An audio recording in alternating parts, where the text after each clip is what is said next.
BRS party వాళ్ళు తెలంగాణ రాష్ట్రంలో ఉండి ఇక్కడ ప్రజాప్రభుత్వం చేస్తున్నటువంటి ప్రజా సంక్షేమాల మీద తప్పుడు ప్రచారం చేస్తూ అభివృద్ధి సంక్షేమాల మీద సీఎం మీద కాంగ్రెస్ పార్టీ మీద విషం వెళ్లగక్కుతూ తద్వారా పరోక్షంగా మహారాష్ట్ర ఎన్నికలలో బీజేపీకి లబ్ధి చేకూర్చాలన్నటువంటి కుట్రలు కుతంత్రాలతోటి అక్కడ నోటిఫికేషన్ వచ్చిన కానుంచి ఇక్కడ మరి ఒక్క రోజు కూడా రికాం లేకుండా నిరంతరం విష ప్రచారం చేస్తా ఉన్నారు.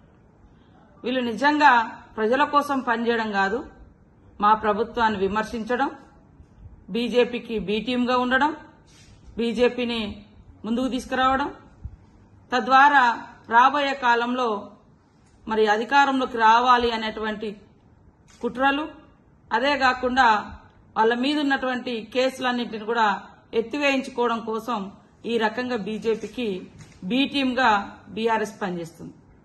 6 గ్యారంటీలు చేయలేదు, 6 గ్యారంటీలు లేదని పదే పదే బీఆర్ఎస్ బీజేపీ అంటున్నారు. మరి 6 గ్యారంటీలలో మేము డిసెంబర్ 7వ తారీఖు నాడు మంత్రులుగా ప్రమాణ స్వీకారం చేసినాం. తెల్లారి 2వ రోజు డిసెంబర్ 9వ తారీఖు నాడు ఉచిత బస్సు ప్రయాణం మహిళలకు 10 లక్షలు ఆరోగ్యశ్రీ పెట్టడం జరిగింది.